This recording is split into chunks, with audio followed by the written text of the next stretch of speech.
Chapter 32 Takeda Katsuyori. When I let go of the rope, the darkness of the night engulfed me. As swiftly as I dared, I moved down to where I knew I would find some bushes to hide among. There I stayed for a while to accustom my eyes to the darkness. As I was now on the opposite side of the mountain from the valley and the roads that lead to Kofuchu, I had to make my way around the base of the mountain castle. It was raining hard and I was sure that no one could see me, but once I dislodged a stone and a voice shouted, "Who goes there?"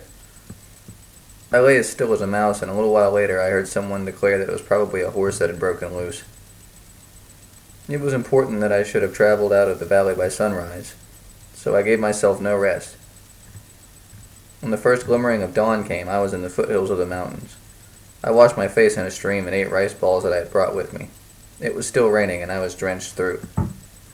Since it was the 10th month of the year, the sun rose late and the dark clouds made it a dreary morning that few would venture out in.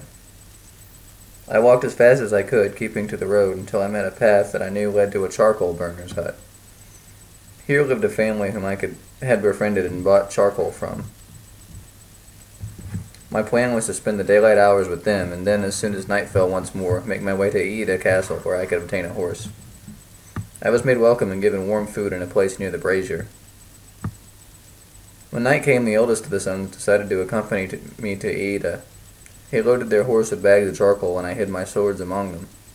Then he gave me a straw raincoat and a peasant hat in place of my black cloak, and we set out, 2 sellers of charcoal should we meet any of Oda's soldiers. We met no one, and in the early morning we arrived at Iida. Here the governor of the castle lent me clothes and a horse. I stayed only as long as politeness required, and by noon I was on my way. At the gate of the castle I saw my companion from the previous night. He hailed me, saying that he had a message for me from his father. The old charcoal burner wanted to let me know that if I were ever in trouble and needed help, I should come to him. I told the son to thank his father, little knowing that it would not be long before I was to take advantage of his offer. I gave myself no rest, and my horse no more than it needed in order to carry me. Even so, near Kofuchu, I almost had a fall. I was half asleep, and the horse stumbled from exhaustion. In the early morning I rode into Lord Takeda's mansion. The stars had faded, and the outline of the mountains was stark as if it had been painted with a brush on the ivory sky.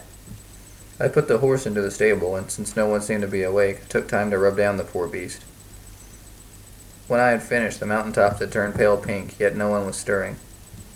I walked to the cookhouse where I lived as a boy, and sitting under the tree where Token and I used to spend so many summer evenings, I tried to recall his features.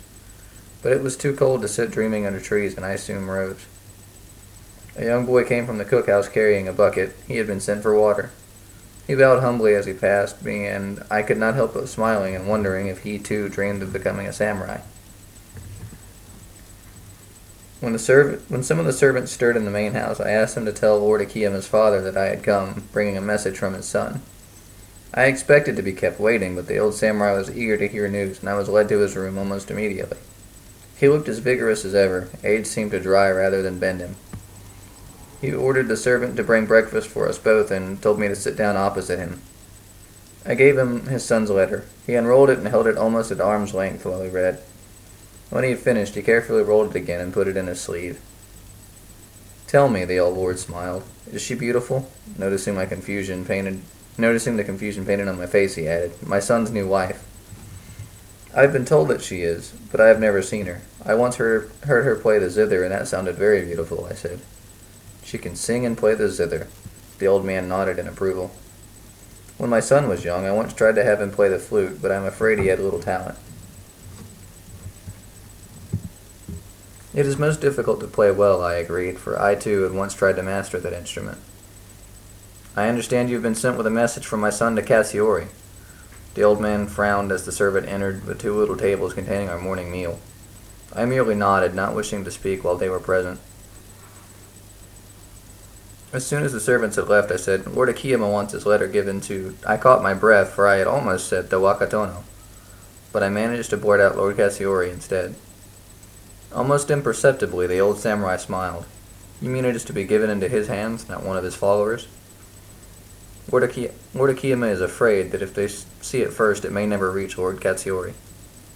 "I shall send someone to the castle saying that you have come, and that you bear a message for Lord Takeda Katsuyori from my son."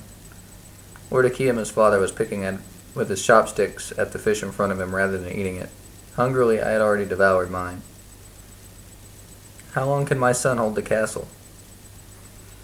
We have food for another month at least. I looked down at the empty dishes in front of me.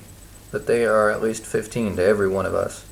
If Katsuyori will come, I am to light a fire in the mountain. The fire will kindle more than wood for those inside Iwamura Castle.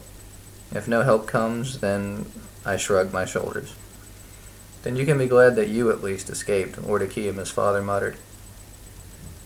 Whatever message Lord Katsuyori has for me to bring to my master, I shall deliver, I said almost angrily, for I took the old man's word as a reflection upon my honor. It was easier to leave Iwamura than it will be to get back, he countered. But go and rest, for you must be tired. I shall send someone to see the Oyakata-sama. I rose, bowing to the old samurai as I left. A servant showed me to a room and put out bedding for me on the floor. Soon, in a dream, I was back at Iwamura Castle. I thought I had just fallen asleep when someone woke me. To my surprise, it was well past noon and well into the hour of the ram. A messenger had arrived from Tsuchigasaki Castle bidding me to go there. I was pleased that I had been called so soon, for I thought it showed Lord Katsuyori's interest in the fate of Iwamura. All the way to the castle, I daydreamed about firing a beacon in the mountains, sending the good news to my master and my friends. I thought, too, of how proud Akihime would be of me, and how much closer such an act would be to bringing me to the fulfillment of my desires. As I was led into the big council room, I was in high spirits. Takeda Katsuyori was seated on a little platform, and beside him sat several young samurai. One of them took the letter from my hand and gave it to Lord Katsuyori, who unrolled it and read it. When he had finished, he handed it to the samurai who sat nearest to him. Then turning his gaze toward me, he asked, "How long can the castle hold?" "If they receive news that help will come, then at least 2 months. Left without hope, I think less. There is food for at least a month, and that can be stretched to last longer." "And how many troops do you guess the Oda army consists of?" "There are 15 or 20 to every one of us." I watched Lord Akima's letter being passed around as I spoke. "We are a little more than 1,000, but better soldiers than they." At my last words, Lord Katsuyori smiled disdainfully.